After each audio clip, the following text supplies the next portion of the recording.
जी नमस्कार, क्रांतिकारी खबर में आपका स्वागत है। आइए आपको ले चलते हैं उत्तर प्रदेश के जनपद अलीगढ़ एसएसपी कार्यालय पर, जहां पर नए एसएसपी नीरज कुमार जादव इन्हें आज चार्ज संभाला। चार्ज संभालते ही पत्रकारों से रूबरू होते हुए कहा, शहर में कई ऐसी प्राथमिकताएं होंगी जो कि नए उसमें बदलाव किए जाएंगे। इसी के साथ ही सबसे पहले पत्रकारों की समस्याओं का सबसे पहले निदान किया जाएगा और पुलिस की समस्याओं को पहले सुना जाएगा, उसके बाद में अन्य व्यक्तियों को सुना जाएगा। इसी के साथ ही आज सभी पत्रकारों से रूबरू होते हुए उन्होंने क्या कहा, जानेंगे नीरज कुमार जादव से। देखते रहिए क्रांतिकारी खबर के साथ पत्रकार रूप किशोर राजपूत। जाऊंगा नाम भी आएगा, सब कुछ आएगा और थोड़ा सा और बढ़ाएंगे कि जल्दी से हो जाए, बाइट जल्दी आ जाए, नोट जल्दी आ जाए, तो स्पीड अप करेंगे उसको। एक चीज का आप लोग ध्यान रखिएगा, क्योंकि एक चीज ये होती है ना कि जैसे कोई क्रिमिनल हिस्ट्री किसी व्यक्ति की है, ऑलरेडी उस पर मुकदमे दर्ज है पहले से, तो उसकी फोटो छापना कोई दिक्कत नहीं है। लेकिन अगर किसी की कोई क्रिमिनल हिस्ट्री नहीं है, केवल एक एक्यूज्ड जिस पे आरोप लग रहे हैं, उसको हम लोग अगर गिरफ्तार करके देख रहे हैं, तो उसकी फोटो ब्लर करना ठीक है मेरे ख्याल से, क्योंकि पता नहीं हो सकता है वो दोषमुक्त हो जाए। अगर वो कहेगा देखिए सर आप लोग हमें कभी थोड़ा हम लोग प्रिकॉशन लेने की जरूरत है। लेकिन ज़्यादातर केसेस में जो हीनियस क्राइम है, हार्डेंड क्रिमिनल्स हैं, उनका फोटो, वीडियो और उनका नाम, उसकी क्रिमिनल हिस्ट्री आपको तत्काल प्रोवाइड करनी चाहिए। और जो भी कोई क्राइम हो रहा है उसके संबंध में कुछ ना भी तत्काल प्रोवाइड आप लोग करें।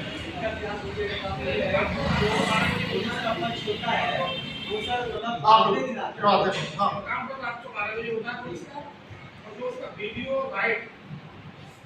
शाम को 7:30 बजे 8 बजे आता है। वो आप आंसर दे दिया मैडम, जल्दी करेंगे कि जल्दी हो, रियल टाइम उतना टाइम तो देना कि भाई टाइप कर ले। वो सर बाइक के लिए जाए तो मना कर देते हैं। बाइक दे देंगे आपको, रात में हो रहा है तो सुबह तक हो जाएगा, शाम नहीं होगी सुबह तक। सर का प्रयास रहेगा कि मैं समझ रहा हूँ आपको भी जल्दी ब्रेक करना होता है, तो समय का वो ना हो, डिले ना हो, उसको तत्काल करें। आप शहर में सर जाम की समस्या रहती है सबसे, उस समय भी सारसौल में रहती होगी, सारसौल में सबसे ज़्यादा रहता है। सर आप जब रहे थे जब प्रयास करेंगे कि जाम से निजात में पूरा प्रयास करेंगे। सर आजकल थानों में एक नया चलन शुरू हो गया है कि 5-6 लोग इकट्ठे होते हैं और थाने में बैठ जाते हैं और थाने को घेरते हैं सर, और किसी के खिलाफ FIR को हो जाती है। उसमें मीडिया और पुलिस सर एक खिलौना बन जाती है। बाद में वो लोग 2 से 4 लाख रुपए का सर समझौता बाहर हो जाता है। तो सर पुलिस क्या दबाव पे इस तरह में काम कर रही है, FIR तत्काल हो जाती है सर, और आम इंसान सर SSP ऑफिस से लेकर CO साहब से थानेदार तक घूमता रहता है। अगर 10 लोग इकट्ठे हुए कोई संगठन बनाकर पहुंच जाते हैं तो तत्काल FIR होती है। तो इससे सर कहीं ना कहीं तो एक तो हम लोग सर खिलौना बन रहे हैं, और दूसरा सर जो विशेष करके लोग हैं उन्हें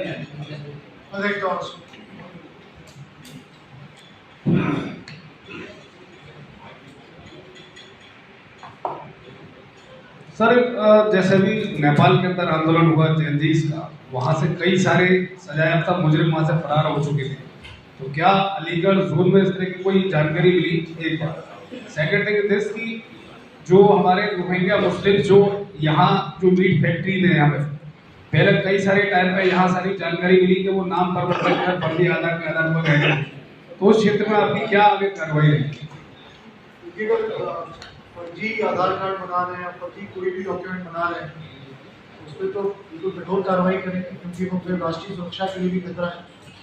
उसके लिए तो बिल्कुल एब्सोल्युटली जीरो टॉलरेंस है। अगर कोई फर्जी वाला करके फर्जी कोई भी आई कार्ड बना है, Aadhaar card is just one example, कोई भी चीज़ कर उस पर तो हम लोग बिल्कुल कठोर कार्रवाई करेंगे।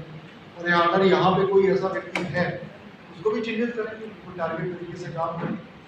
उसी में एक चीज़ मैं और जोड़ रहा हूँ कि कुछ लोग फर्जी आधार पे अपना सिम कार्ड ले लेते हैं, फर्जी सिम कार्ड ले किसी और के नाम का ये एम्बुलेंस ले जाते हुए घायल अवस्था में पड़े मजदूर को काफी संख्या में भीड़ तमाशबीन बनी देखती रही।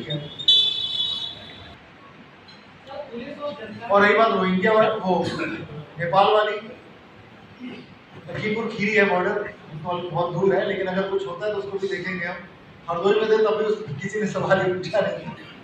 नेपाल तो बहुत दूर है, लेकिन अगर कोई ऐसा इश्यू होता है, कोई कैदी अपराधी यहाँ पे आता है सर पुलिस और जनता के बीच दूरियां जो हो गई हैं वो कैसे, उनके लिए क्या आपके स्तर से प्रयास किया जाएगा? प्रयास ही रहेगा कि सबसे पहला वही है कि थाने पे जाए तो जन सुनवाई अच्छे से हो, शासन की प्राथमिकता है, डीजीपी सर की प्राथमिकता है। और मैं आपको बता दूं डीजीपी सर हर महीने समीक्षा करते जन सुनवाई, कहाँ जन सुनवाई बढ़ी, कहाँ जन सुनवाई कम हुई, और उसको हमेशा कहते हैं कि जन सुनवाई आप अच्छे से करो। अगर आप अच्छे से जन सुनवाई कर रहे हो तो एक समय के बाद शिकायतें आनी कम हो जानी चाहिए थानों पे और पुलिस ऑफिस में। पूरा प्रयास रहेगा कि थानों पे एक अच्छा माहौल मिले, पुलिस ऑफिस में एक अच्छा माहौल मिले, लोगों को एक एक्सपीरियंस अच्छा हो कि थाने पे जा रहे तो डर का जो माहौल रहता है कुछ लोगों में वो ना हो, आराम से फ्री जाए, कोई हिचक ना हो, कोई संकोच ना हो थाने जाने में। अगर कोई भी गलत चीज़ किसी के साथ हुई है तो निर्भीक होकर, निडर होकर वो जाए थाने पे। और थाना प्रभारियों को मैं आज आपको मीटिंग करूंगा तो अभी तो ऑलरेडी ब्रीफ है, लेकिन मैं दोबारा स्तर को बता दूंगा कि किसी के साथ कोई दुर्व्यवहार की शिकायत ना आए, अच्छे से उनको बात करें, अच्छे से देखें, उनको अच्छे से सुनवाई करें। व्यवहार की शिकायत तो बिल्कुल नहीं होनी चाहिए, शिकायत सबकी हम लोग सुने। ये हो सकता है कि कुछ समस्याएं हमारे स्तर से समाधान संभव ना हो, वो एक अलग बात है, लेकिन व्यवहार तो हमेशा सबके साथ हमारा अच्छा होना चाहिए, उसको ज़रूर हम लोग देखेंगे और उसको ज़रूर करेंगे। सर एक चीज़ और, आप पहले भी निकट में रहे हैं, आप ही के ऑफिस से जुड़ी एक बात करना चाहूँगा। जब आप थे उस दौरान फरियादी आता था, गेट खुला रहता था, कोई फरियादी आए लेके जा रहा है, कोई दिक्कत नहीं। आज का समय ये है कि अगर कोई फरियादी आता है तो उसे आप तक पहुंचने के लिए कम से कम 2 से 3 घंटे लग जाते हैं, उसके बाद आपसे मुलाकात हो नहीं पाती है, नहीं भी हो पाती है। इस चीज़ में बदलाव आएगी क्या? मैं आपको एक चीज़ बता रहा हूँ, जैसे उदाहरण के तौर पर ले रहा हूँ, एग्जाम्पल अलीगढ़ दूसरा जिला है। हरदोई में क्या होता था कि मैं ऑफिस गया, जनरली 10 के पहले आ जाता, 9:30 पौने 10 तक मैं आ जाता। फ्राइडे को मैं 10 बजे आता हूँ, बाकी दिन में 10 के पहले आता। तो पब्लिक आती है और हरदोई में लगभग मंडे को थोड़ी भीड़ ज़्यादा आती है, यहाँ भी आती है, बाकी दिन लगभग 100 के आसपास लोग आ जाते हैं। तो अक्सर ऐसा होता था कि अगर आप सही से किसी को सुन रहे हो तो आप 1 मिनट में सुनवाई नहीं कर सकते। मेरा अपना एक्सपीरियंस है, हो सकता है किसी और का एक्सपीरियंस अलग हो, थोड़ा समय लगता है। कई बार हो सकता है कि एक की सुनवाई करने में आपको 5 मिनट लग जाए, कई केस ऐसे भी होते हैं कि आप एक को सुनवाई करने में आपको 10 मिनट लग जाए। अगर 50 लोग वेट कर रहे हैं तो अगर आप 1 घंटे में 12 लोगों को सुन रहे हो तो फिर वेटिंग पीरियड बढ़ जाए। तो उसमें तो अगर आप वाकई डिस्पोजल चाहते हो फिर समय देना पड़ता है, और जब समय देना पड़ता है तो वेटिंग पीरियड तो सर सवाल तो मेरा ये नहीं था, सवाल ये था कि आपसे बात करने के लिए इतना समय नहीं लगता है, तो बाहर समय लगता है। मैं तो बैठूंगा ही ऑफिस में, मैं तो 2 बजे के पहले जाता ही नहीं हूँ ऑफिस में, तो 4 घंटे तो मिनिमम मैं देता हूँ। सर मेरा एक सवाल है, 4 घंटे में वो आ रहा है उससे बिल्कुल मिल लेगा, लेकिन अब ऐसा नहीं हो सकता ना कि कोई जैसे 2 बजे आया, वो 2 बजे के पहले के लोग वेट कर रहे हैं, 2 बजे वाले को मैं पहले फिलहाल मिल लूँ, बाकी लोगों को ना मिलूँ, भी गलत है। तो पहले आया है तो पहले सुन लो उसको। अगर कोई बुजुर्ग व्यक्ति आ रहा है, कोई पीड़ित है, कोई मतलब दिव्यांग है, कोई बुजुर्ग महिला है, उसको सीधी सी बात उसको मैं प्राथमिकता दूंगा, उसको पहले सुन लूँगा। सेकेंड प्राथमिकता ये भी होती है कि शहर से मिलने आया है और कोई आ रहा है सुनो टप्पल से मुझसे मिलने या गंभीरी से, तो मैं गंभीरी और टप्पल को प्राथमिकता दूंगा, क्योंकि इतनी दूर से आया, तो इतनी दूर से आ रहा तो बहुत पहले चला हो, उसने बहुत समय अपना नष्ट किया। शहर वाला तो कल भी मिल सकता है मुझसे, लेकिन गंभीरी और टप्पल वाला शायद ना है, वो हिम्मत हार जाए कि आए थे मिलने, सर मिले नहीं, मैं दोबारा नहीं। सर मैं शिशिका के भारतीय पत्रकार सुरक्षा समिति से सुरेश मामले में मेरा सवाल ये है कि पत्रकारों का ऐसे मुकदमे दर्ज हो जाते हैं, उसकी जांच नहीं होती है, क्या जांच नहीं होनी चाहिए पत्रकारों का? बिल्कुल ऐसे मामला रहा है, बिल्कुल होनी चाहिए, जांच होनी। लेकिन देखो जांच की 2 चीजें, एक जिसमें आपके ये देखने में आया है कि कोई भी नेता के खिलाफ तो एफआईआर मतलब कोई भी वहाँ पे जनता में कार्यकर्ता पहुँच जाते हैं, पूरी दबाव आ जाती है। अब ये सवाल पूछ लिया ना आपने, देखेंगे अफसर उसमें या समझौता होता है या तुम्हें छोड़ दिया जाता है, इसको भी देखेंगे। हमारे लिए तो rule of law is important, और शासन की यही प्राथमिकता है कि जो सारे काम हो वो लॉ के अंतर्गत हो इलीगल कोई काम ना हो, एक्स्ट्रा लीगल कोई काम। सर आप सर मेरी सर, एक बार जवाब सवाल पहले सर मेरे देखो मैं बता रहा हूँ, थोड़ा थोड़ा शांत हो जाओ आप लोग। तो जैसे कुछ शिकायतें ऐसी होती हैं जिसमें कोई ऐसा एविडेंस नहीं होता, कोई शिकायत ऐसी होती है जिसकी जैसे कोई रिकॉर्डिंग वायरल हो, अब रिकॉर्डिंग आंखों के सामने है तो उसमें जांच की गुंजाइश नहीं है। कुछ चीजें ऐसी हैं कि आरोप जिसका मेरे पास कोई एविडेंस नहीं, तो उसकी सीधी सी साथ बात है कि जांच होनी चाहिए उसकी, भाई आरोप सही है कि नहीं सही। आरोप तो बिल्कुल सच मान के मैं आदेश कर दूं कि भाई एफआईआर दर्ज करो, वो ठीक है, लेकिन जिसमें सामने एविडेंस है कि वीडियो में मारपीट हो रही है या कुछ हो गया, तो उसमें तो फिर लॉ कहता है कि भाई कॉग्निजेबल ऑफेंस है, एविडेंस सामने है, रजिस्टर एफआईआर।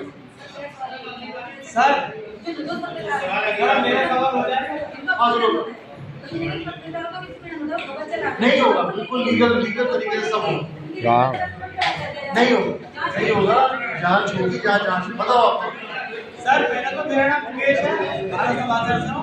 सर कॉकसी की घटनाओं को लेकर सर आप पहले अलीगढ़ रह चुके हैं और पहले भी जानते हो कॉकसी की घटनाएं होती रही हैं और फिलहाल में लास्ट टाइम जो तहरीर थाने पे दी जा रही है वो तहरीर में दबाव नहीं डाला जाएगा कि मेरे हिसाब से आप तहरीर लिखो, तो तहरीर आएगी, बस एक बार उसको वेरीफाई लोग जरूर कर ले। कई बार तहरीर काफी संवेदनशील और सेंसिटिव बढ़ा चढ़ा के भी दी जाती है, तो वेरीफाई करने के लिए मैं जरूर कहूँगा जहाँ थोड़ा सा भी डाउट हो, लेकिन चेंज करने के लिए नहीं कहा जाएगा कि दबाव डाल के चेंज।